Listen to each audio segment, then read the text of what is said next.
ओम नमः शिवाय। श्री शिवाय नमस्तुभ्यम। श्री आदिशक्ति पार्वती माताए नमः। श्री विघ्नेश्वराय नमः।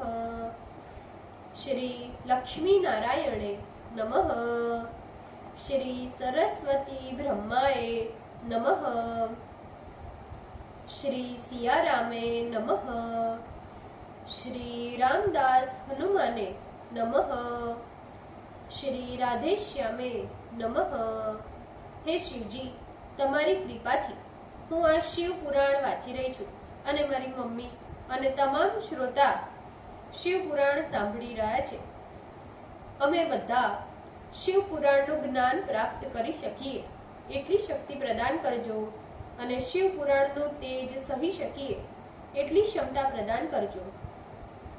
હે વિઘ્નેશ્વર ગણપતિ બાપ્પા, તમે શિવ પુરાણના વંચનમાં આવતા તમામ વિઘ્ન હરજો।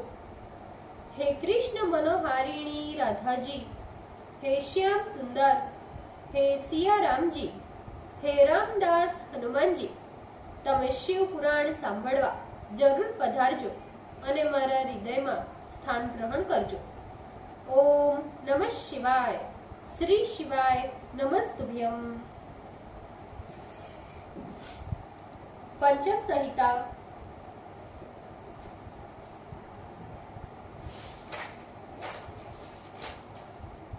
चतुस्वत्वारिंशो अध्याय, पेज नंबर 1504। सूत जी शौनक से बोले, हे महामुने, इतना कह उन मनोहर अंगों वाली उस कन्या से संभोग कर योग प्रवीण महर्षि व्यास यमुना में स्नान कर अपने यथेष्ट स्थान को चले गए। तदंतर उस कन्या ने द्वादश आदित्य के समान तेजस्वी गर्भ धारण किया और तत्क्षण उस यमुना के द्वीप में कामदेव के समान मनोहर पुत्र उत्पन्न किया। वह अपने बाएं हाथ में कमंडलू और दाहिने हाथ में उत्तम दंड धारण किए पीत वर्ण की जटाओं से विराजमान महातेजस्वी था। उसने उत्पन्न होते ही अपनी माता से कहा, हे माता, तुम अपने यथेष्ट स्थान को चली जाओ, मैं भी अब अपने अभीष्ट स्थान को जाऊंगा। हे माता, जब कभी भी किसी भी प्रयोजन से तुम मेरा स्मरण करोगी, मैं तत्क्षण तुम्हारे समीप उस इच्छा पूर्ति के लिए उपस्थित हो जाऊंगा। इतना कहकर वे महातपस्वी माता के चरणों में प्रणाम कर तप करने हेतु एवं पाप प्रक्षालन के निमित्त तीर्थ में चले गए।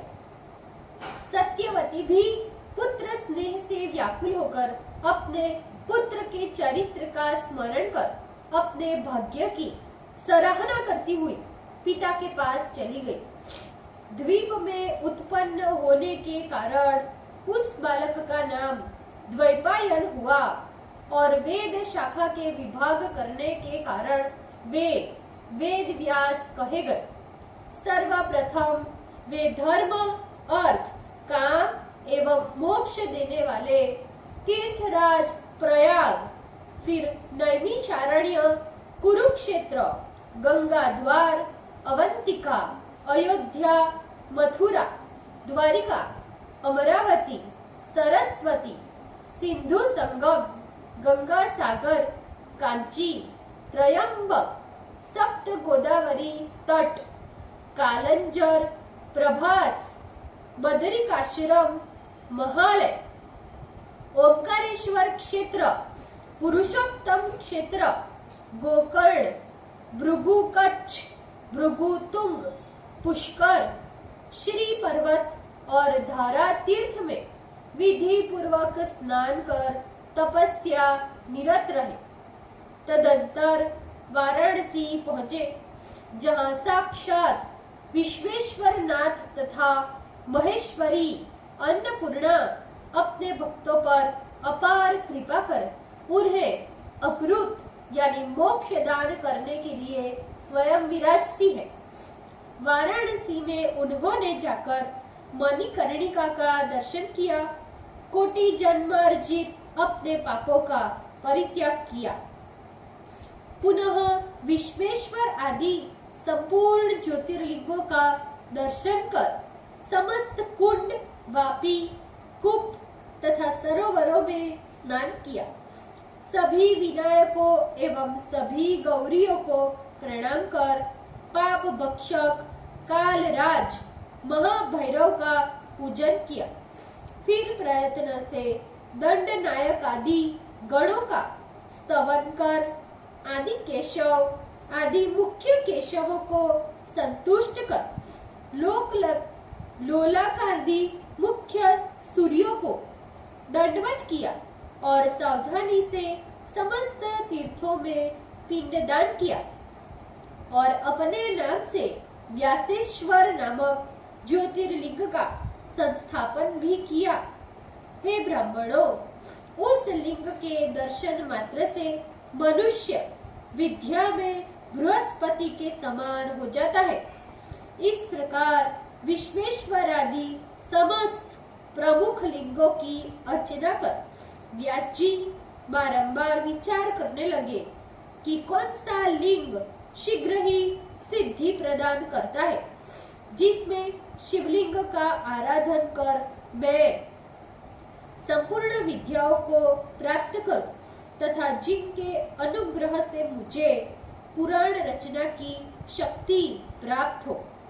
श्री ओंकारेश्वर, कृतिवासेश्वर, केदारेश्वर, कामेश्वर, चंद्रेश्वर, त्रिलोचन, कालेश, वृद्ध कालेश, कालशेश्वर, ज्येष्ठेश, जम्बुकेश, जैगीश्वरेश्वर, दशाश्वमेघ, ईशान, ध्रुवी चंडेश, त्रिकेश, गरुड़ेश, गोकर्णेश, गणेश्वर, प्रसन्न वदनेश्वर, धर्मेश्वर, तारकेश्वर, नंदिकेश्वर, निवासेश्वर, पत्रीश्वर, प्रीतिकेश्वर, पर्वतेश्वर, पशुपतीश्वर, हटकेश्वर, बृहस्पतीश्वर, तिल भांडेश्वर, भारभूतेश्वर, महालक्ष्मीश्वर, मरुतेश्वर, मोक्षेश्वर,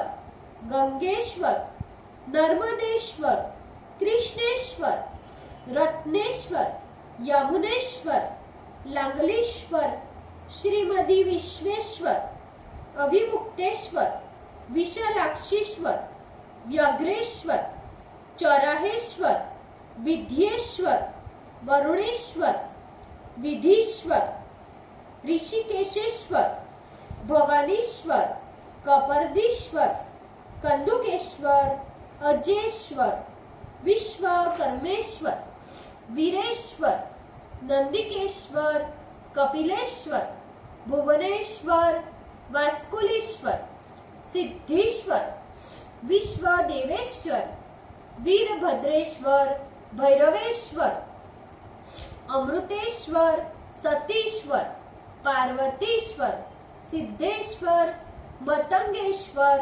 भूतीश्वर, आषाढ़ीश्वर, प्रकाशेश्वर, कोटि रुद्रेश्वर, मदालेश्वर, तिलपर्णेश्वर, हिरण्यगर्भेश्वर एवं श्री मध्यमेश्वर इत्यादि कोटि लिंगों में किन की उपासना करूं? इस प्रकार की चिंता में मग्न हुए शिव भक्त व्यास जी ध्यान से चित्त को स्थिर कर विचार करने लगे। ओ, मैं तो भूल गया था, अब जान लिया, निश्चय ही मेरा मनोरथ पूर्ण हो गया।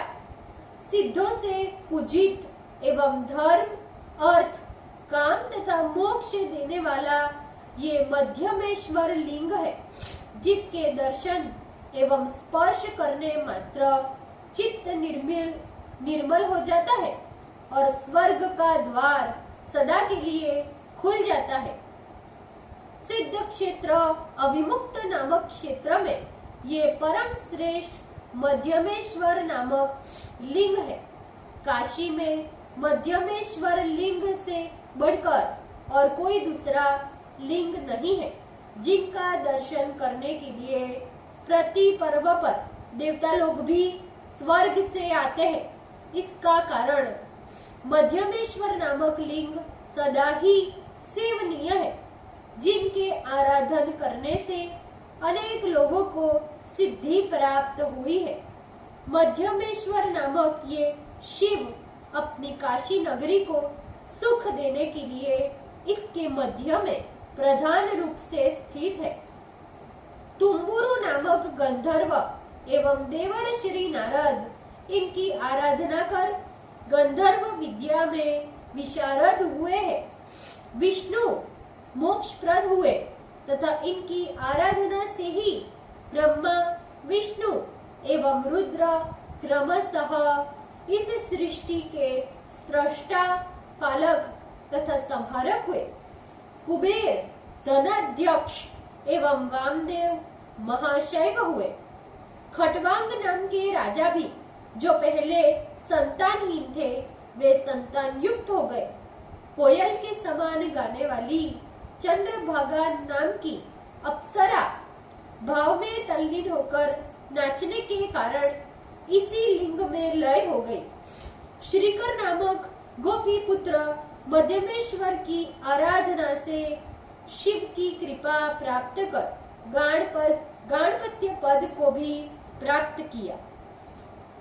ओम नमः शिवाय। श्री शिवाय नमस्तुभ्यम। ભૂલચૂક માફ કરજો શિવજી, કૃપા રાખજો। આજના શિવ પુરાણના વંચનનું પુણ્ય મને પ્રદાન કરજો શિવજી। ઓમ નમઃ શિવાય। શ્રી શિવાય નમસ્તુભ્યમ।